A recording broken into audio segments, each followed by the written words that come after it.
ನಮಸ್ಕಾರ. ಮುಖ್ಯಾಂಶಗಳು. ರಾಜ್ಯದಲ್ಲಿಂದು 14,859 ಕೋವಿಡ್ ಪ್ರಕರಣಗಳು ದೃಢ. ಒಟ್ಟು ಸೋಂಕಿತರ ಸಂಖ್ಯೆ 11,24,509ಕ್ಕೆ ಏರಿಕೆ, 78 ಮಂದಿ ಸಾವು. ಕೊರೋನಾ ಸೋಂಕು ಹೆಚ್ಚಾಗಿರುವ 8 ನಗರಗಳಲ್ಲಿ ರಾತ್ರಿ ಕರ್ಫ್ಯೂ ವಿಸ್ತರಣೆಗೆ ನಿರ್ಧಾರ. ಇದೇ 20ರ ನಂತರ ಇನ್ನಷ್ಟು ಕಠಿಣ ಕ್ರಮಗಳ ಜಾರಿ ಕುರಿತು ಚಿಂತನೆ, ಮುಖ್ಯಮಂತ್ರಿ ಬಿಎಸ್ ಯಡಿಯೂರಪ್ಪ. ಕೋವಿಡ್-19 ನಿರ್ವಹಣೆಗೆ ಸಕಲ ಸಿದ್ಧತೆ, ಜನರು ಆತಂಕ ಪಡುವ ಅಗತ್ಯವಿಲ್ಲ, ವೆಂಟಿಲೇಟರ್ಗಳ ಕೊರತೆ ಇಲ್ಲ, ಡಾಕ್ಟರ್ ಹರ್ಷವರ್ಧನ್.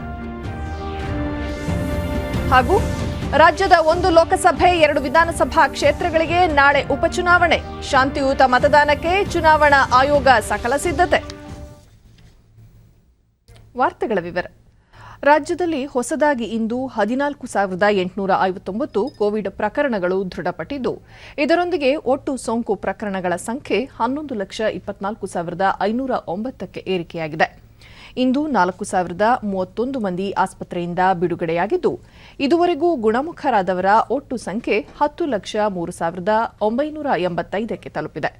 ಇಂದು 78 ಮಂದಿ ಸಾವನ್ನಪ್ಪಿದ್ದು, ಮೃತಪಟ್ಟವರ ಸಂಖ್ಯೆ 13,190ಕ್ಕೆ ಏರಿಕೆಯಾಗಿದೆ. ಸದ್ಯ ರಾಜ್ಯದಲ್ಲಿ 1,07,315 ಸಕ್ರಿಯ ಪ್ರಕರಣಗಳಿವೆ. 577 ಮಂದಿ ರಾಜ್ಯದ ವಿವಿಧ ಆಸ್ಪತ್ರೆಗಳಲ್ಲಿ ತೀವ್ರ ನಿಗಾ ಘಟಕದಲ್ಲಿ ಚಿಕಿತ್ಸೆ ಪಡೆಯುತ್ತಿದ್ದಾರೆ ಎಂದು ಆರೋಗ್ಯ ಮತ್ತು ಕುಟುಂಬ ಕಲ್ಯಾಣ ಇಲಾಖೆ ತಿಳಿಸಿದೆ. ಬೆಂಗಳೂರಿನಲ್ಲಿ ಇಂದು 9,917 ಮಂದಿಗೆ ಸೋಂಕು ತಗುಲಿದ್ದು, ಒಟ್ಟು ಸೋಂಕು ಪ್ರಕರಣಗಳ ಸಂಖ್ಯೆ 5,22,438ಕ್ಕೆ ಏರಿಕೆಯಾಗಿದೆ. ಇಂದು 2,071 ಮಂದಿ ಆಸ್ಪತ್ರೆಯಿಂದ ಬಿಡುಗಡೆಯಾಗಿದ್ದು, ಇದುವರೆಗೂ ಗುಣಮುಖರಾದವರ ಸಂಖ್ಯೆ 4,37,801ಕ್ಕೆ ಏರಿಕೆಯಾಗಿದೆ. ಸದ್ಯ 79,616 ಸಕ್ರಿಯ ಪ್ರಕರಣಗಳಿವೆ. ಬೆಂಗಳೂರಿನಲ್ಲಿ 57 ಮಂದಿ ಮೃತಪಟ್ಟಿದ್ದು, ಇದುವರೆಗೂ ಒಟ್ಟು 5,020 ಮಂದಿ ಸಾವನ್ನಪ್ಪಿದ್ದಾರೆ. ಉಳಿದಂತೆ ರಾಜ್ಯದ ವಿವಿಧ ಜಿಲ್ಲೆಗಳಲ್ಲಿ ದಾಖಲಾಗಿರುವ ಸೋಂಕು ಪ್ರಕರಣಗಳ ಸಂಖ್ಯೆ ಈ ರೀತಿ ಇದೆ.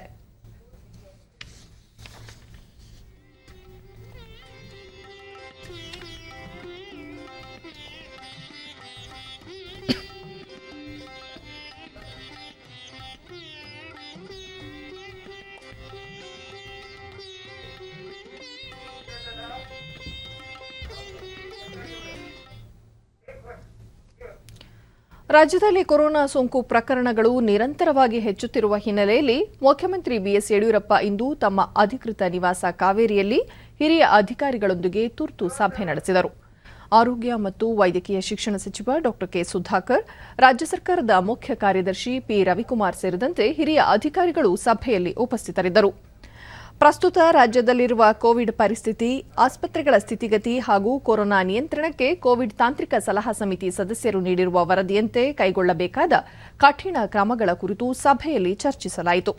ಪ್ರಮುಖವಾಗಿ ಸಾರ್ವಜನಿಕರು ಹೆಚ್ಚಿನ ಸಂಖ್ಯೆಯಲ್ಲಿ ಒಂದೆಡೆ ಸೇರದಂತೆ ಕಠಿಣ ಕ್ರಮಗಳನ್ನು ಜಾರಿಗೆ ತರುವುದು, ಮಾಸ್ಕ್ ಧರಿಸುವುದು, ವ್ಯಕ್ತಿಗತ ಅಂತರ ಕಾಯ್ದುಕೊಳ್ಳುವುದು ಸೇರಿದಂತೆ ಇನ್ನಿತರ ನಿಯಮಗಳನ್ನು ಕಟ್ಟುನಿಟ್ಟಾಗಿ ಪಾಲಿಸಲು ಅಗತ್ಯ ಕ್ರಮಗಳ ಕುರಿತಂತೆ ಮುಖ್ಯಮಂತ್ರಿ ಅವರು ಅಧಿಕಾರಿಗಳೊಂದಿಗೆ ಸುದೀರ್ಘ ಸಮಾಲೋಚನೆ ನಡೆಸಿದರು.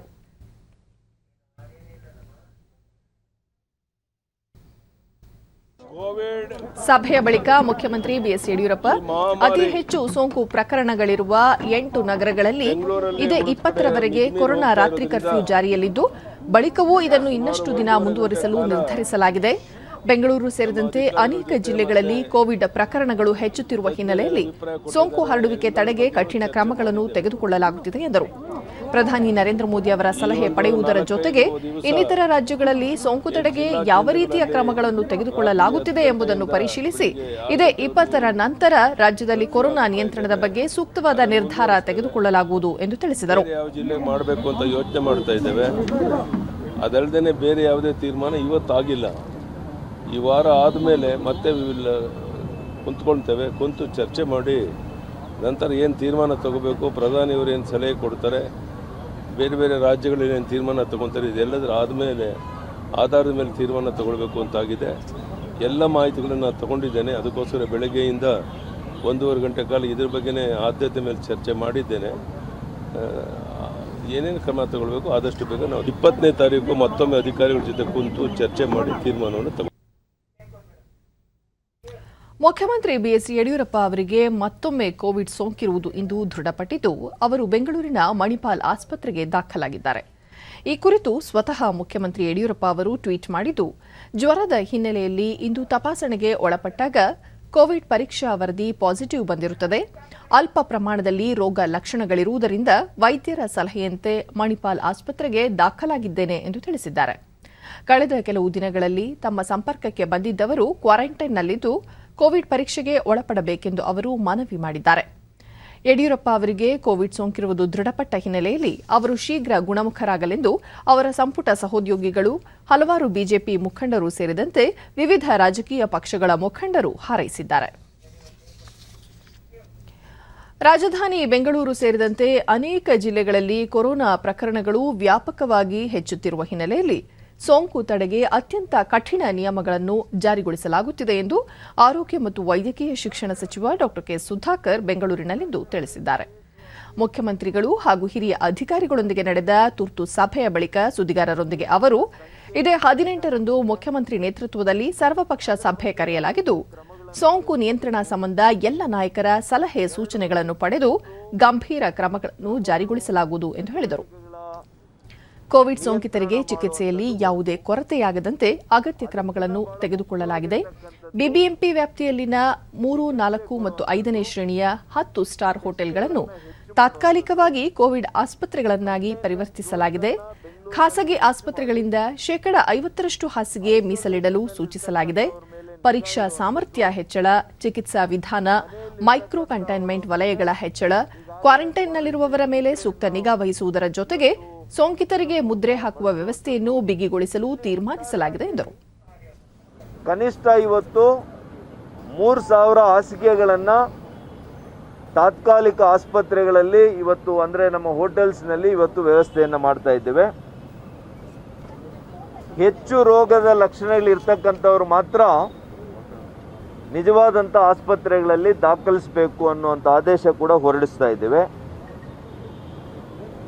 ಸರ್ಕಾರಿ ವೈದ್ಯಕೀಯ ಕಾಲೇಜುಗಳ ಆಸ್ಪತ್ರೆಗಳಲ್ಲಿ ಬೆಂಗಳೂರಿನಲ್ಲಿ 1,000 ಹಾಸಿಗೆಗಳನ್ನು ಮೀಸಲಿಡಲಿಕ್ಕೆ ಕ್ರಮ ತೆಗೆದುಕೋಬೇಕು ಅಂತ ತೀರ್ಮಾನ ಮಾಡಿದ್ದೇವೆ.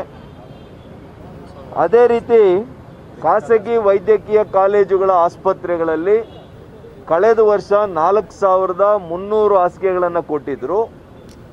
ಸರ್ಕಾರಿ ವೈದ್ಯಕೀಯ ಕಾಲೇಜು ಹಾಗೂ ಸರ್ಕಾರಿ ಆಸ್ಪತ್ರೆಗಳಲ್ಲಿ ತಲಾ 1,000 ಹಾಸಿಗೆಗಳನ್ನು ಕೋವಿಡ್ ರೋಗಿಗಳಿಗೆ ಕಾಯ್ದಿರಿಸುವುದು, ಖಾಸಗಿ ವೈದ್ಯಕೀಯ ಕಾಲೇಜುಗಳಲ್ಲಿ 5,000 ಹಾಸಿಗೆಗಳನ್ನು ಸೋಂಕಿತರಿಗಾಗಿ ಮೀಸಲಿರಿಸಲಾಗುತ್ತಿದ್ದು, ತೀವ್ರತರವಾಗಿ ಬಳಲುವ ರೋಗಿಗಳಿಗೆ ಮಾತ್ರ ಆಸ್ಪತ್ರೆಗಳಲ್ಲಿ ಚಿಕಿತ್ಸೆ ನೀಡಲಾಗುವುದು.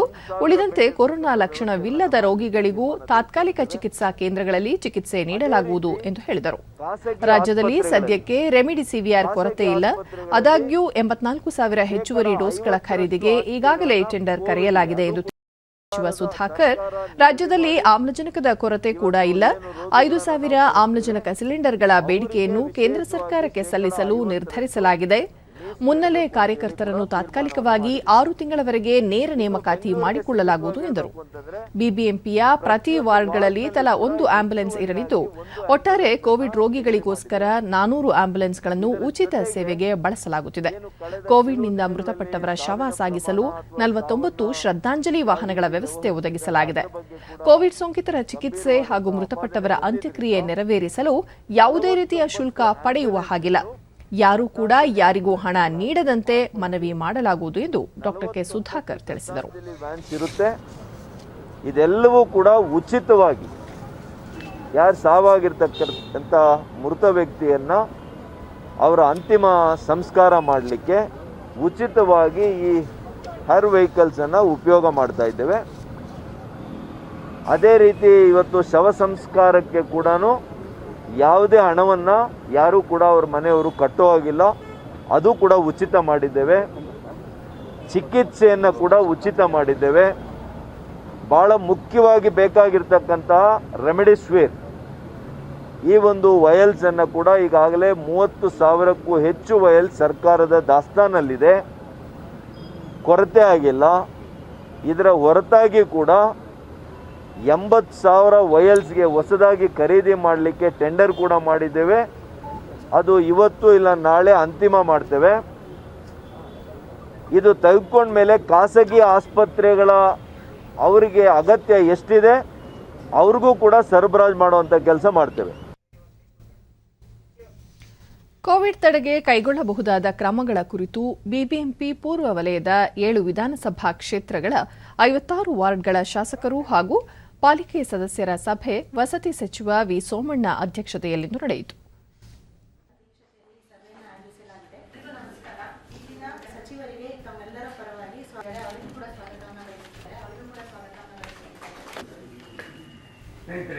ನಾವು ಅವಲೋಕನ ಮಾಡಿದ್ರು ಕೂಡ ಏನು ಇವತ್ತು ಬೆಂಗಳೂರಿನಲ್ಲಿ ದ್ವಿಗುಣ ಆಗ್ತಾ ಇದೆ. ಬಳಿಕ ಸುದ್ದಿಗಾರರೊಂದಿಗೆ ಅವರು ತೀವ್ರಗತಿಯಲ್ಲಿ ಹರಡುತ್ತಿರುವ ಕೋವಿಡ್-19 ಸೋಂಕು ತಡೆಗಟ್ಟಲು ಸರ್ಕಾರ ಸನ್ನದ್ಧ ಸ್ಥಿತಿಯಲ್ಲಿದೆ. ಕಳೆದ ವರ್ಷಕ್ಕಿಂತ ಹೆಚ್ಚಿನ ಸೌಲಭ್ಯಗಳನ್ನು ಸೃಷ್ಟಿಸಲಾಗುತ್ತಿದೆ. ಮಾದರಿಗಳ ಪರೀಕ್ಷೆ ಪ್ರಮಾಣ ದುಪ್ಪಟ್ಟುಗೊಳಿಸಲಾಗಿದೆ. ಪ್ರತಿ ವಿಧಾನಸಭಾ ಕ್ಷೇತ್ರದಲ್ಲಿ ಕೋವಿಡ್ ನಿಯಂತ್ರಣ ಕೊಠಡಿ, ಪ್ರತಿ ವಾರ್ಡ್ನಲ್ಲಿ ತಲಾ 2 ಜ್ವರ ಪರೀಕ್ಷೆ ಕೇಂದ್ರ, ಕೋವಿಡ್ ಕೇರ್ ಸೆಂಟರ್ ತೆರೆಯಲು ನಿರ್ಧರಿಸಲಾಗಿದೆ ಎಂದು ತಿಳಿಸಿದರು. ಪ್ರತಿ ವಾರ್ಡ್ಗೆ 2 ಆಂಬ್ಯುಲೆನ್ಸ್ ಹಾಗೂ ಟೆಂಪೋ ಟ್ರಾವೆಲ್ಗಳನ್ನು ಮೀಸಲಿರಿಸಲಾಗುವುದು. ಖಾಸಗಿ ಆಸ್ಪತ್ರೆಗಳು ಕೋವಿಡ್ ರೋಗಿಗಳಿಗೆ ಹಾಸಿಗೆ ಕಾಯ್ದಿರಿಸುವ ಬಗ್ಗೆ ಶೀಘ್ರ ನಿರ್ಧರಿಸಲಾಗುವುದು. ಶಿವಾಜಿನಗರ ಕ್ಷೇತ್ರದಲ್ಲಿ 180 ಹಾಸಿಗೆಗಳ ಚಿಕಿತ್ಸಾ ಕೇಂದ್ರವನ್ನು ತೆರೆಯಲಾಗುವುದು ಎಂದು ಸಚಿವರು ಮಾಹಿತಿ ನೀಡಿದರು. ಶಾಸಕರಾದ ಕೆಜೆ ಜಾರ್ಜ್, ಹ್ಯಾರಿಸ್, ಬೈರತಿ ಸುರೇಶ್, ಅಖಂಡ ಶ್ರೀನಿವಾಸ್, ಬಿಬಿಎಂಪಿ ಮುಖ್ಯ ಆಯುಕ್ತ ಗೌರವ್ ಗುಪ್ತಾ ಮತ್ತಿತರರು ಉಪಸ್ಥಿತರಿದ್ದರು. ಹೋಟೆಲ್ಗಳನ್ನು ಕೂಡ ಉಪಯೋಗ ಮಾಡಿಕೊಳ್ಳಿ ಅನ್ನೋ ಸೂಚನೆಯನ್ನು ಮುಖ್ಯಮಂತ್ರಿಗಳು ಕೊಟ್ಟಿದ್ದಾರೆ. ಆಂಬುಲೆನ್ಸ್ಗಳು ಏನಾಗಿತ್ತು, ನಮ್ಮಲ್ಲಿ ವಾರ್ಡ್ ಒಂದಿತ್ತು, ಅದನ್ನು 2 ಮಾಡೋದು ಅಂತ ಮಾಡಿದ್ವಿ. ಅದೇನು ವಿತ್ ಫೆಸಿಲಿಟೀಸ್, ಟಿಟಿಗಳು ನಾವು ತಗೋತಾ ಇಲ್ಲ ಸರ್, ಅದನ್ನು ಮಾಡ್ತಾ ಇದ್ವಿ. 24x7 ಆಯಾ ಇದನ್ನ ಅಲ್ಲಲ್ಲೇ ಕ್ಷೇತ್ರವಾರು ಕೆಲಸ ಮಾಡೋದಕ್ಕೆ ಅಧಿಕಾರಿಗಳಿಗೆ ನಾವು ಜವಾಬ್ದಾರಿಯನ್ನು ವಹಿಸಿದ್ದೀವಿ. ಈ ಆಸ್ಪತ್ರೆಗಳಿಗೆ ಕೋವಿಡ್ ಬೆಡ್ಗಳನ್ನು ನಿಗದಿ ಮಾಡ್ತಕ್ಕಂಥ ಕೆಲಸವನ್ನು ಕೂಡ ಇವತ್ತಿಂದಾನೇ ಶುರು ಮಾಡಿದ್ದಾರೆ. ನಮಗೆ ಅವಶ್ಯಕತೆಗೆ ಅನುಗುಣವಾಗಿ ಅದನ್ನು ಮಾಡ್ತಕ್ಕಂಥದ್ದು. ಸ್ವಲ್ಪ ಬಡವರು ಜಾಸ್ತಿ ಇರ್ತಕ್ಕಂಥದ್ದು ಶಿವಾಜಿನಗರ, ಸರ್ವಜ್ಞನಗರ, ಪುಲಕೇಶಿ ನಗರ ಇವೆಲ್ಲರೂ ಕೂಡ ಒಂದು ರೀತಿ ಕೊನೆ ಹಂತದ ನನ್ನ ಅಣ್ಣ ತಮ್ಮದಿರೋದು. ಅದಕ್ಕೆ ಅಲ್ಲೇ ಒಂದು RT-PCR ಮಾಡೋದಕ್ಕೆ ನಗರಸಭೆಯಿಂದ ಕ್ರಮ ತಗೊಂಡು ಅವ್ರ ಜೊತೆ ಮಾತನಾಡಿ ಅದು ಮಾಡಿ ಟೆಸ್ಟ್ಗಳು. ಪ್ರಧಾನಿ ನರೇಂದ್ರ ಮೋದಿ ಅವರಿಂದು ದೇಶದಲ್ಲಿ ಆಮ್ಲಜನಕದ ಲಭ್ಯತೆ ಕುರಿತು ಪರಾಮರ್ಶೆ ನಡೆಸಿದರು. ಆಮ್ಲಜನಕದ ಉತ್ಪಾದನೆ, ಲಭ್ಯತೆ, ಸ್ಥಿತಿಗತಿ ಹಾಗೂ ಪೂರೈಕೆ ಸಮರ್ಪಕವಾಗಿರುವ ಕುರಿತು ವಿಸ್ತೃತ ಸಮೀಕ್ಷೆ ನಡೆಸಿದರು. ಸೋಂಕು ಹೆಚ್ಚಿರುವ 12 ರಾಜ್ಯಗಳಲ್ಲಿ ಆಮ್ಲಜನಕದ ಪೂರೈಕೆ ಹಾಗೂ ಬೇಡಿಕೆಯ ಕುರಿತು ಮಾಹಿತಿ ಪಡೆದರು. ಸಂಬಂಧಿತ ಸಚಿವಾಲಯ ಮತ್ತು ರಾಜ್ಯಗಳು ಪರಸ್ಪರ ಸಮನ್ವಯತೆಯಿಂದ ಕೆಲಸ ನಿರ್ವಹಿಸುವಂತೆ ಸೂಚನೆ ನೀಡಿದರು. ಕೋವಿಡ್-19 ಪರಿಸ್ಥಿತಿ ಕುರಿತು ಲೋಕಸಭಾ ಸ್ಪೀಕರ್ ಓಂ ಬಿರ್ಲಾ ಬರುವ ಸೋಮವಾರದಂದು ಶಾಸಕಾಂಗ ಸಂಸ್ಥೆಗಳ ಪ್ರಧಾನ ಅಧಿಕಾರಿಗಳೊಂದಿಗೆ ವರ್ಚುವಲ್ ಮೂಲಕ ಸಭೆ ನಡೆಸಲಿದ್ದಾರೆ. ಈ ಸಾಂಕ್ರಾಮಿಕದ ಸಮಯದಲ್ಲಿ ಸಾರ್ವಜನಿಕ ಪ್ರತಿನಿಧಿಗಳ ಪಾತ್ರ ಮತ್ತು ಜವಾಬ್ದಾರಿ ಕುರಿತಂತೆ ಅವರು ಚರ್ಚೆ ನಡೆಸಲಿದ್ದಾರೆ. ರಾಜ್ಯ ವಿಧಾನಸಭೆಗಳ ಪ್ರಧಾನ ಅಧಿಕಾರಿಗಳಲ್ಲದೆ ಸಂಸದೀಯ ವ್ಯವಹಾರಗಳ ಸಚಿವರು, ರಾಜ್ಯ ವಿಧಾನಸಭೆಗಳಲ್ಲಿನ ಪ್ರತಿಪಕ್ಷದ ನಾಯಕರು ಸಹ ಈ ಸಭೆಯಲ್ಲಿ ಭಾಗವಹಿಸಲಿದ್ದಾರೆ. ದೇಶದಾದ್ಯಂತ ಕೊರೋನಾ ಪ್ರಕರಣಗಳು ಹೆಚ್ಚುತ್ತಿರುವ ಈ ಅವಧಿಯಲ್ಲಿ ಸಾರ್ವಜನಿಕ ಪ್ರತಿನಿಧಿಗಳು ಯಾವ ರೀತಿ ಜವಾಬ್ದಾರಿ ನಿರ್ವಹಿಸಬೇಕಾಗುತ್ತದೆ ಎಂಬ ಕುರಿತು ಓಂ ಬಿರ್ಲಾ ಸಮಾಲೋಚನೆ ನಡೆಸಲಿದ್ದಾರೆ.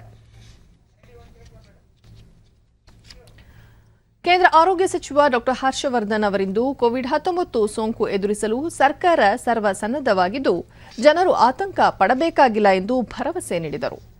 ದೆಹಲಿಯ ವೈದ್ಯಕೀಯ ವಿಜ್ಞಾನಗಳ ಸಂಸ್ಥೆಗೆ ಭೇಟಿ ನೀಡಿದ್ದ ಅವರು ಕಳೆದ ವರ್ಷದಂತೆಯೇ ಈ ಬಾರಿಯೂ ಕೋವಿಡ್-19 ವಿರುದ್ಧದ ಹೋರಾಟದಲ್ಲಿ ಯಶಸ್ಸು ಗಳಿಸುವ ವಿಶ್ವಾಸ ವ್ಯಕ್ತಪಡಿಸಿದರು. ಕೋವಿಡ್-19 ನಿರ್ವಹಣೆಗೆ ಸಕಲ ಸಿದ್ಧತೆ ಮಾಡಿಕೊಳ್ಳಲಾಗಿದೆ. ಆಮ್ಲಜನಕ, ವೆಂಟಿಲೇಟರ್ ಸೇರಿದಂತೆ ಯಾವುದೇ ಅಗತ್ಯ ಸಲಕರಣೆಗಳ ಕೊರತೆ ಇಲ್ಲ ಎಂದರು. ಆಮ್ಲಜನಕದ ಕೊರತೆಯಾಗದಂತೆ ಉತ್ಪಾದನೆ ಹೆಚ್ಚಿಸಲು ಕ್ರಮ ತೆಗೆದುಕೊಳ್ಳಲಾಗಿದೆ. ರಾಜ್ಯ ಸರ್ಕಾರಗಳೊಂದಿಗೆ ಈಗಾಗಲೇ ಮಾತುಕತೆ ನಡೆಸಲಾಗಿದೆ. ಸೋಂಕು ಪತ್ತೆ ಪರೀಕ್ಷೆ, ಚಿಕಿತ್ಸೆ, ಮುಂಜಾಗ್ರತೆಗೆ ಆದ್ಯತೆ ನೀಡಲಾಗಿದ್ದು ನಿನ್ನೆ ಒಂದೇ ದಿನದಲ್ಲಿ 15 ಲಕ್ಷ ಪರೀಕ್ಷೆ ನಡೆಸಲಾಗಿದೆ ಎಂದರು. ನಾಗರಿಕರು ಕೋವಿಡ್-19 ನಿಯಮಾವಳಿ ಪಾಲನೆ ಮಾಡುವುದನ್ನು ಗಂಭೀರವಾಗಿ ಪರಿಗಣಿಸಬೇಕೆಂದು ಮನವಿ ಮಾಡಿದರು. ರೆಮಿಡಿಸಿವಿಯರ್ ಮಾತ್ರೆಯ ಕೊರತೆಯಾಗದಂತೆ ಉತ್ಪಾದನೆ ಹೆಚ್ಚಿಸಲು ಸೂಚಿಸಲಾಗಿದೆ. ಈ ಮಾತ್ರೆಯನ್ನು ಕಪ್ಪು ಮಾರುಕಟ್ಟೆಯಲ್ಲಿ ಮಾರಾಟ ಮಾಡಿದರೆ, ಹೆಚ್ಚು ದರ ವಿಧಿಸಿದರೆ ಕಟ್ಟುನಿಟ್ಟಿನ ಕ್ರಮ ಕೈಗೊಳ್ಳಲಾಗುವುದು ಎಂದು ಎಚ್ಚರಿಕೆ ನೀಡಿದರು. 34 डिस्ट्रिक्ट्स ऐसे थे जहां पे लगभग 14 दिन से पेशेंट नहीं आया।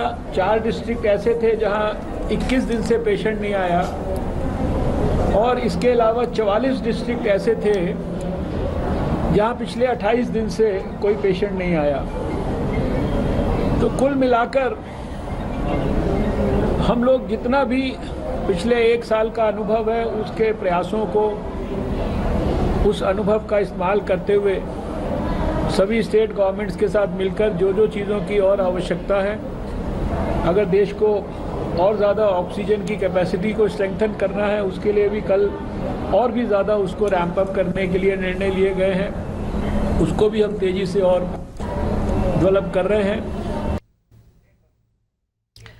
ಪ್ರಧಾನಮಂತ್ರಿಗಳ ನಾಗರಿಕ ಸಹಾಯ ಮತ್ತು ತುರ್ತು ಪರಿಸ್ಥಿತಿಗಳಲ್ಲಿ ಪರಿಹಾರ ನಿಧಿ ಪಿಎಂ ಕೇರ್ಸ್ ಅಡಿ ದೇಶದ 100 ಆಸ್ಪತ್ರೆಗಳು ತಮ್ಮದೇ ಆದ ಆಮ್ಲಜನಕ ಘಟಕವನ್ನು ಹೊಂದಲಿವೆ ಎಂದು ಕೇಂದ್ರ ಆರೋಗ್ಯ ಸಚಿವಾಲಯ ತಿಳಿಸಿದೆ. ಕೋವಿಡ್ ಸಂದರ್ಭದಲ್ಲಿ ಅಗತ್ಯ ವೈದ್ಯಕೀಯ ಉಪಕರಣಗಳು ಮತ್ತು ಆಮ್ಲಜನಕದ ಲಭ್ಯತೆಯನ್ನು ಪರಿಶೀಲಿಸಲು ನಿನ್ನೆ ನಡೆದ ಸಶಕ್ತ ಗುಂಪು 2ರ ಸಭೆಯಲ್ಲಿ ಈ ನಿರ್ಧಾರ ತೆಗೆದುಕೊಳ್ಳಲಾಗಿದೆ. ದೇಶದ 100 ಆಸ್ಪತ್ರೆಗಳು ಆಮ್ಲಜನಕದ ಘಟಕಗಳನ್ನು ಹೊಂದುವುದರಿಂದ ವೈದ್ಯಕೀಯ ಆಮ್ಲಜನಕದ ಅಗತ್ಯ ಪೂರೈಕೆಯಲ್ಲಿ ಆಸ್ಪತ್ರೆಗಳು ಸ್ವಾವಲಂಬಿಯಾಗಲು ಸಾಧ್ಯವಾಗುತ್ತದೆ ಎಂದು ಸಚಿವಾಲಯ ಹೇಳಿದೆ. ಪ್ರಧಾನಮಂತ್ರಿ ಕೇರ್ಸ್ ನಿಧಿಯಡಿ 162 ಪಿಎಸ್ಎ ಘಟಕಗಳಿಗೆ ಮಂಜೂರಾತಿ ದೊರೆತಿದೆ ಎಂದು ಹೇಳಲಾಗಿದೆ.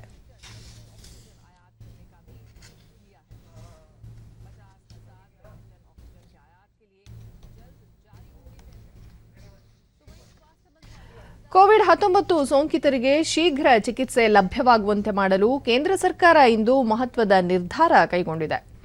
ವೈದ್ಯಕೀಯ ಆಮ್ಲಜನಕ ಸಾಗಣೆ ಮಾಡುವ ವಾಹನಗಳಿಗೆ ಮುಕ್ತ ಸಂಚಾರ ಕಲ್ಪಿಸಬೇಕೆಂದು ರಾಜ್ಯಗಳಿಗೆ ನಿರ್ದೇಶನ ನೀಡಿದೆ. ಈ ಕುರಿತು ಪತ್ರ ಬರೆದಿದ್ದು, ವೈದ್ಯಕೀಯ ಆಮ್ಲಜನಕ ಹೊತ್ತೊಯ್ಯುವ ವಾಹನಗಳಿಗೆ ಯಾವುದೇ ನಿರ್ಬಂಧ ವಿಧಿಸಬಾರದು, ಇದಕ್ಕಾಗಿ ಆಯಾ ರಾಜ್ಯಗಳ ಸಾರಿಗೆ ಇಲಾಖೆಗಳಿಗೆ ಸೂಚನೆ ನೀಡುವಂತೆ ತಿಳಿಸಿದೆ. ಯಾವುದೇ ಕಾರಣಕ್ಕೂ ಆಮ್ಲಜನಕ ಪೂರೈಕೆಯಲ್ಲಿ ವಿಳಂಬವಾಗದಿರುವಂತೆ ನೋಡಿಕೊಳ್ಳುವುದು ರಾಜ್ಯಗಳ ಹೊಣೆಯಾಗಿದ್ದು, ವೈದ್ಯಕೀಯ ಆಮ್ಲಜನಕ ಉತ್ಪಾದನೆ ಮಾಡುವ ಘಟಕಗಳನ್ನು ಮುಚ್ಚಬಾರದು ಎಂದು ಹೇಳಿದೆ.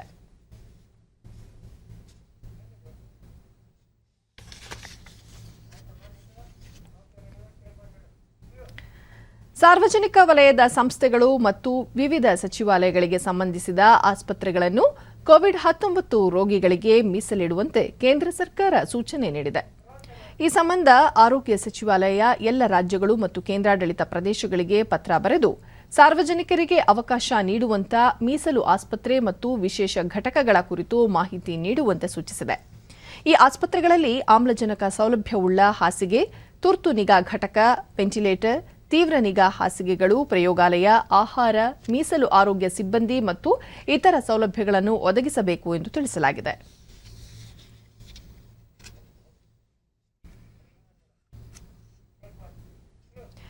ಕೋವಿಡ್-19 ಆತಂಕದಿಂದಾಗಿ ಸಾರ್ವಜನಿಕರು ಅಗತ್ಯ ವಸ್ತುಗಳ ತುರ್ತು ಖರೀದಿಗೆ ಮುಂದಾಗಿ ಹೆಚ್ಚಿನ ದಾಸ್ತಾನು ಸಂಗ್ರಹಿಸಿಟ್ಟುಕೊಳ್ಳುತ್ತಿರುವುದರಿಂದ ಅವರಲ್ಲಿ ಜಾಗೃತಿ ಮೂಡಿಸುವಂತೆ ಎಲ್ಲ ರಾಜ್ಯಗಳಿಗೆ ಕೇಂದ್ರ ಸೂಚಿಸಿದೆ.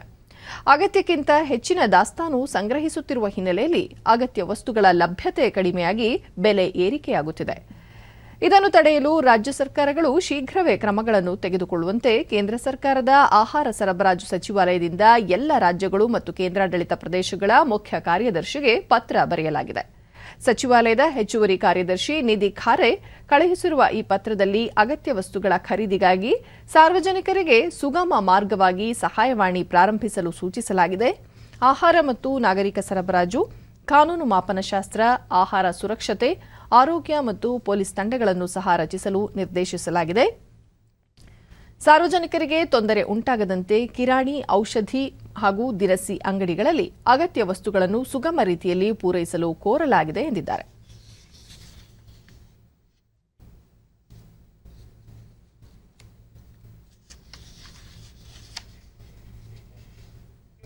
ಭಾರತ್ ಬಯೋಟೆಕ್ ಉತ್ಪಾದನೆಯ ಕೋವ್ಯಾಕ್ಸಿನ್ ತಂತ್ರಜ್ಞಾನವನ್ನು ಹಫ್ಕಿನ್ ವಿಶ್ವವಿದ್ಯಾಲಯಕ್ಕೆ ಹಸ್ತಾಂತರಿಸಲು ಕೇಂದ್ರ ಸರ್ಕಾರ ಅನುಮತಿ ನೀಡಿದೆ.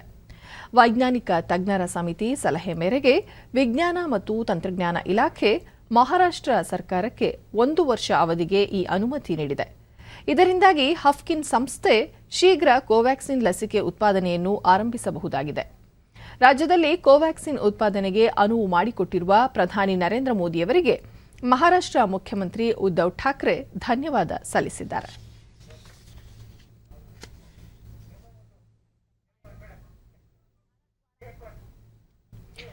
ದೇಶದಲ್ಲಿ ಇದುವರೆಗೆ 11 ಕೋಟಿಗೂ ಅಧಿಕ ಮಂದಿಗೆ ಕೋವಿಡ್ ಲಸಿಕೆ ನೀಡಲಾಗಿದೆ ಎಂದು ಕೇಂದ್ರ ಆರೋಗ್ಯ ಮತ್ತು ಕುಟುಂಬ ಕಲ್ಯಾಣ ಸಚಿವಾಲಯ ತಿಳಿಸಿದೆ. ಕಳೆದ 24 ಗಂಟೆಗಳಲ್ಲಿ 33 ಲಕ್ಷಕ್ಕೂ ಅಧಿಕ ಡೋಸ್ಗಳನ್ನು ನೀಡಲಾಗಿದೆ. ಇದರೊಂದಿಗೆ ಲಸಿಕೆ ಅಭಿಯಾನ ಜಾರಿಯಾದ ನಂತರ ಇದುವರೆಗೆ 11 ಕೋಟಿ 44 ಲಕ್ಷ ಮಂದಿಗೆ ಚುಚ್ಚುಮದ್ದು ನೀಡಲಾಗಿದೆ ಎಂದು ಸಚಿವಾಲಯ ಹೇಳಿದೆ. ವ್ಯಾಪಕವಾಗಿ ಹರಡುತ್ತಿರುವ ಕೊರೋನಾ ಸೋಂಕು ತಡೆಗೆ ಹಲವಾರು ಕಠಿಣ ಕ್ರಮಗಳನ್ನು ತೆಗೆದುಕೊಳ್ಳಲಾಗುತ್ತಿದ್ದು, ಲಸಿಕೆ ಅಭಿಯಾನ ಉತ್ತಮ ರೀತಿಯಲ್ಲಿ ಸಾಗಿದೆ ಎಂದು ಸಚಿವಾಲಯ ಹೇಳಿದೆ. ದೇಶದಲ್ಲಿ ಕೊರೋನಾ ಸೋಂಕಿತರ ಪರೀಕ್ಷಾ ಸಾಮರ್ಥ್ಯದಲ್ಲೂ ಹೆಚ್ಚಳ ಮಾಡಲಾಗಿದೆ. ಇದುವರೆಗೆ 26 ಕೋಟಿ 34 ಲಕ್ಷ 76,625 ಮಂದಿಗೆ ಪರೀಕ್ಷೆ ನಡೆಸಲಾಗಿದೆ ಎಂದು ಭಾರತೀಯ ವೈದ್ಯಕೀಯ ಸಂಶೋಧನಾ ಸಂಸ್ಥೆ ಐಸಿಎಂಆರ್ ತಿಳಿಸಿದೆ. ಸರ್ಕಾರಿ ಮತ್ತು ಖಾಸಗಿ ಪ್ರಯೋಗಾಲಯಗಳು ಸೇರಿದಂತೆ ನಿನ್ನೆ ಒಂದೇ ದಿನ 14,73,210 ಮಾದರಿಗಳ ಪರೀಕ್ಷೆ ನಡೆಸಲಾಗಿದೆ ಎಂದು ಐಸಿಎಂಆರ್ ಹೇಳಿದೆ. ಮೊದಲ ಕಂತಿನ ರಷ್ಯಾ ನಿರ್ಮಿತ ಕೋವಿಡ್-19 ಲಸಿಕೆ ಸ್ಪುಟ್ನಿಕ್ ವಿ ಈ ತಿಂಗಳಿನಲ್ಲಿ ಭಾರತಕ್ಕೆ ಬರಲಿದೆ. ರಷ್ಯಾದಲ್ಲಿರುವ ಭಾರತದ ರಾಯಭಾರಿ ಬಾಲವೆಂಕಟೇಶ್ ವರ್ಮಾ ಈ ಮಾಹಿತಿ ನೀಡಿದ್ದಾರೆ. ಭಾರತದಲ್ಲಿ ಲಸಿಕೆ ಉತ್ಪಾದನೆ ದಿನದಿಂದ ದಿನಕ್ಕೆ ಏರಿಕೆಯಾಗುತ್ತಿದ್ದು, ಒಂದು ತಿಂಗಳಿಗೆ 5 ಕೋಟಿ ಡೋಸ್ಗೂ ಅಧಿಕ ಲಸಿಕೆ ತಯಾರಿಸುವ ಅಂದಾಜಿದೆ ಎಂದು ಅವರು ತಿಳಿಸಿದ್ದಾರೆ. ಭಾರತದ ರಷ್ಯಾ ಉಪರಾಯಭಾರಿ ರೋಮನ್ ಬಾಬುಷ್ಕಿನ್ ವಿಶೇಷ ಸಹಭಾಗಿತ್ವದಡಿ ರಷ್ಯಾ ಲಸಿಕೆಯ ತುರ್ತು ಬಳಕೆಗೆ ಭಾರತ ಅನುಮೋದನೆ ನೀಡಿರುವುದಾಗಿ ಬುಧವಾರ ಹೇಳಿದ್ದರು. ರಷ್ಯಾದ ಸ್ಪುಟ್ನಿಕ್ ವಿ ಲಸಿಕೆಗೆ ವಿಷಯ ತಜ್ಞರ ಸಮಿತಿ ತುರ್ತು ಬಳಕೆ ದೃಢೀಕರಣ ನೀಡಿತು. ಇದು ಭಾರತದಲ್ಲಿ ಅನುಮೋದನೆಯಾಗಿರುವ 3ನೇ ಲಸಿಕೆಯಾಗಿದೆ. ಜತೆಗೆ ಭಾರತ ಸ್ಪುಟ್ನಿಕ್ ವಿ ಲಸಿಕೆಯನ್ನು ಅನುಮೋದಿಸಿರುವ 60ನೇ ದೇಶವಾಗಿದೆ.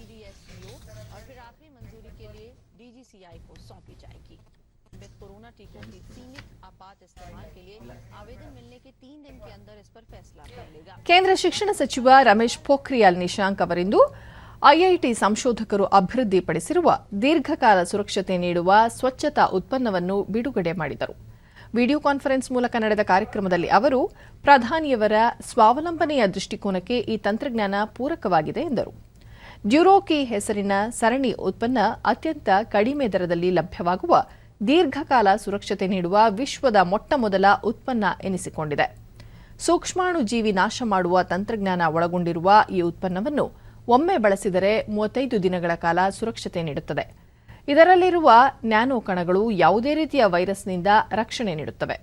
ಕೋವಿಡ್-19 ಸೋಂಕು ವಿರುದ್ಧದ ಹೋರಾಟಕ್ಕೆ ಬಲ ತುಂಬಲು ಹೈದರಾಬಾದ್ ಐಐಟಿ ಸಂಶೋಧಕರು ಇದನ್ನು ಅಭಿವೃದ್ಧಿಪಡಿಸಿದ್ದಾರೆ.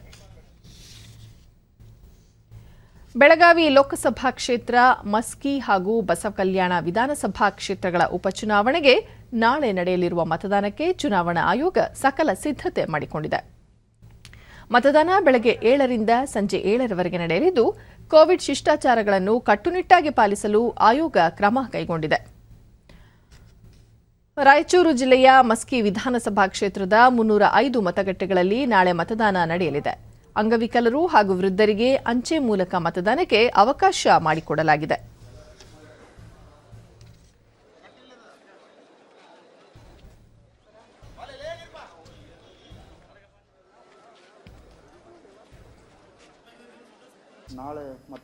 ಡಿಡಿ ನ್ಯೂಸ್ನೊಂದಿಗೆ ಉಪಚುನಾವಣಾಧಿಕಾರಿ ರಾಜಶೇಖರ್ ಡಂಬಳ, ನಾಳೆ ಬೆಳಗ್ಗೆ 7ರಿಂದ ಸಂಜೆ 7 ಗಂಟೆವರೆಗೆ ಮತದಾನಕ್ಕೆ ಅವಕಾಶ ಕಲ್ಪಿಸಲಾಗಿದೆ.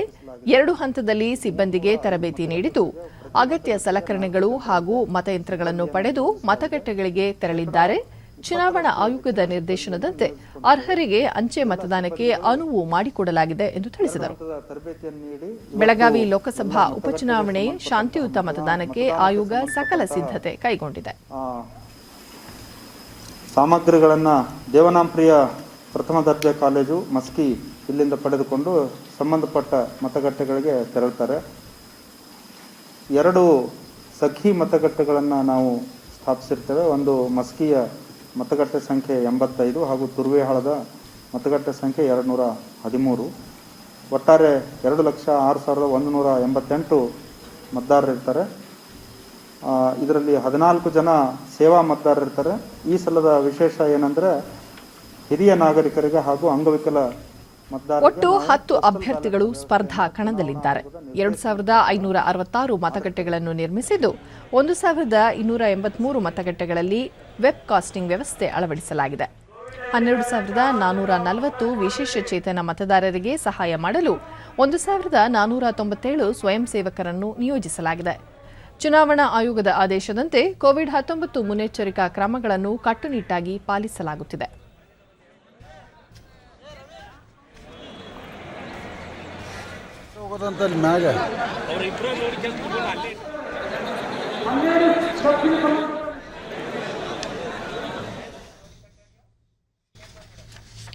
ಆರೋಗ್ಯ ಮತ್ತು ಕುಟುಂಬ ಕಲ್ಯಾಣ ಇಲಾಖೆ ಬೆಂಗಳೂರು ಜಿಲ್ಲಾ ಪಂಚಾಯತ್ ವತಿಯಿಂದ ಬೆಂಗಳೂರಿನಲ್ಲಿಂದು ರಾಷ್ಟ್ರೀಯ ಜಂತು ಹುಳು ನಿವಾರಣಾ ದಿನವನ್ನು ಹಮ್ಮಿಕೊಳ್ಳಲಾಗಿತ್ತು. ಆರೋಗ್ಯ ಮತ್ತು ವೈದ್ಯಕೀಯ ಶಿಕ್ಷಣ ಸಚಿವ ಸುಧಾಕರ್ ಪಾಲ್ಗೊಂಡು ಕಾರ್ಯಕ್ರಮದ ಸಿದ್ಧತೆಗಳನ್ನು ವೀಕ್ಷಿಸಿದರು.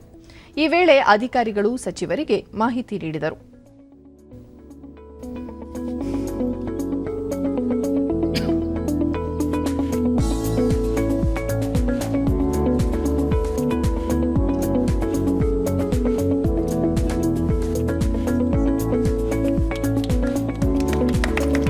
ಬಳಿಕ ಸಚಿವರು ಕಾರ್ಯಕ್ರಮವನ್ನು ಉದ್ಘಾಟಿಸಿದರು.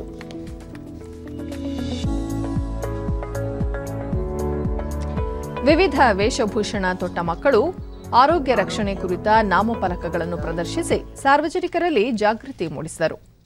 ಆರೋಗ್ಯ ಇಲಾಖೆ ಅಧಿಕಾರಿಗಳು, ವೈದ್ಯರು ಉಪಸ್ಥಿತರಿದ್ದರು. ಕಜಕಿಸ್ತಾನದ ಅಲ್ಮಾಟಿಯಲ್ಲಿ ನಡೆಯುತ್ತಿರುವ ಏಷ್ಯನ್ ಕುಸ್ತಿ ಚಾಂಪಿಯನ್ಶಿಪ್ನಲ್ಲಿ ಸರಿತಾ ಅಮೋರ್ ಚಿನ್ನದ ಪದಕ ಗೆದ್ದುಕೊಂಡಿದ್ದಾರೆ. ಮಹಿಳೆಯರ 59 ಕೆಜಿ ವಿಭಾಗದಲ್ಲಿ ಸ್ಪರ್ಧಿಸಿದ್ದ ಹರಿಯಾಣದ ಕುಸ್ತಿಪಟು ಸರಿತಾ ಫೈನಲ್ನಲ್ಲಿ ಮಂಗೋಲಿಯಾದ ಶೂಡೋರ್ ಬತಾರ್ಜಾವ್ ಅವರನ್ನು 10-7 ಅಂಕಗಳಿಂದ ಪರಾಭವಗೊಳಿಸಿ ಚಿನ್ನದ ಪದಕ ಜಯಿಸಿದರು. ಇದೇ ಚಾಂಪಿಯನ್ಶಿಪ್ನಲ್ಲಿ ಭಾರತಕ್ಕೆ ಮತ್ತೆರಡು ಕಂಚಿನ ಪದಕಗಳು ಲಭಿಸಿದವು. ಸೀಮಾ ಮತ್ತು ಪೂಜಾ ಉತ್ತಮ ಪ್ರದರ್ಶನ ನೀಡುವ ಮೂಲಕ ಕಂಚಿನ ಪದಕಗಳನ್ನು ಗೆದ್ದುಕೊಂಡರು. ಪ್ರಧಾನಿ ನರೇಂದ್ರ ಮೋದಿ ಅವರ ಆಕಾಶವಾಣಿಯ ಮನ್ ಕಿ ಬಾತ್ ಕಾರ್ಯಕ್ರಮ ಇದೇ 25ರಂದು ಬೆಳಗ್ಗೆ 11 ಗಂಟೆಗೆ ಪ್ರಸಾರವಾಗಲಿದೆ. ಕಾರ್ಯಕ್ರಮದಲ್ಲಿ ಹಂಚಿಕೊಳ್ಳಬಹುದಾದ ವಿಷಯಗಳ ಕುರಿತು ದೇಶವಾಸಿಗಳು ತಮ್ಮ ಅಭಿಪ್ರಾಯ ಹಾಗೂ ಅನಿಸಿಕೆಗಳನ್ನು ಹಂಚಿಕೊಳ್ಳಲು ಅವಕಾಶ ಕಲ್ಪಿಸಲಾಗಿದೆ. ಮನ್ ಕಿ ಬಾತ್ನ 76ನೇ ಆವೃತ್ತಿಯಾಗಿದ್ದು, ಜನರು ತಮ್ಮ ಅಭಿಪ್ರಾಯಗಳನ್ನು ನಮೋ ಆಪ್ ಮತ್ತು ಮೈ ಗೌ ಮುಕ್ತ ವೇದಿಕೆಯಲ್ಲಿ ಹಂಚಿಕೊಳ್ಳಬಹುದಾಗಿದೆ.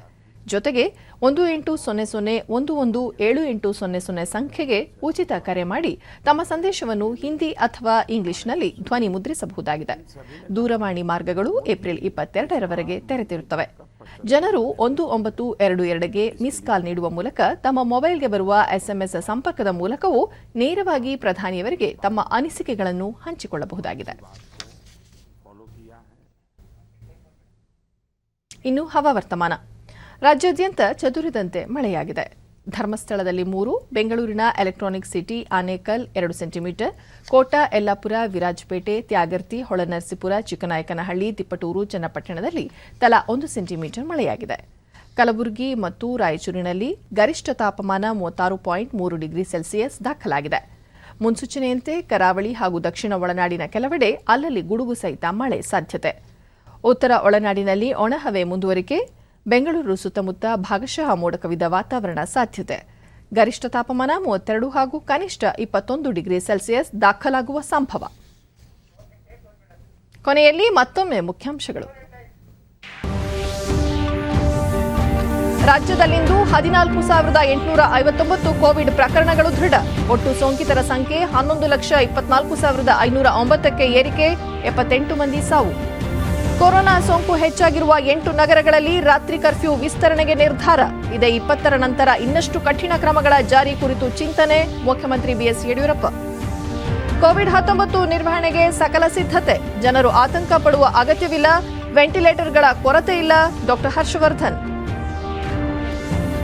ಹಾಗೂ ರಾಜ್ಯದ 1 ಲೋಕಸಭೆ 2 ವಿಧಾನಸಭಾ ಕ್ಷೇತ್ರಗಳಿಗೆ ನಾಳೆ ಉಪಚುನಾವಣೆ, ಶಾಂತಿಯುತ ಮತದಾನಕ್ಕೆ ಚುನಾವಣಾ ಆಯೋಗ ಸಕಲ ಸಿದ್ಧತೆ. ನಮ್ಮ ವಾರ್ತಾ ಪ್ರಸಾರವನ್ನು ನೀವು ಡಿಡಿ ಚಂದನ ನ್ಯೂಸ್ ಯೂಟ್ಯೂಬ್ ಚಾನೆಲ್ನಲ್ಲೂ ವೀಕ್ಷಿಸಬಹುದು. ವೀಕ್ಷಕರೇ, ನಾನು ಈಗ ಸ್ಟುಡಿಯೋದಿಂದ ತೆರಳುತ್ತಿರುವ ಕಾರಣ ಮಾಸ್ಕ್ ಧರಿಸುತ್ತಿದ್ದೇನೆ.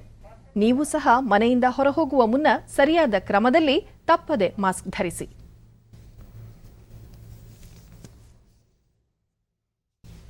ವ್ಯಕ್ತಿಗತ ಅಂತರ ಕಾಪಾಡಿಕೊಳ್ಳುವುದರೊಂದಿಗೆ ನೀವು ಸುರಕ್ಷಿತವಾಗಿರಿ, ನಿಮ್ಮವರನ್ನು ಸುರಕ್ಷಿತವಾಗಿರಿಸಿ. ನೈರ್ಮಲ್ಯಕ್ಕೆ ಆದ್ಯತೆ ನೀಡುವುದರ ಜೊತೆಗೆ ಸೋಂಕು ತಡೆಗೆ 45 ವರ್ಷ ಮೇಲ್ಪಟ್ಟ ಎಲ್ಲರೂ ಕೋವಿಡ್-19 ಲಸಿಕೆ ಪಡೆಯಿರಿ. ನಮ್ಮ ಮುಂದಿನ ವಾರ್ತಾ ಪ್ರಸಾರ ರಾತ್ರಿ 9 ಗಂಟೆಗೆ. ನಮಸ್ಕಾರ.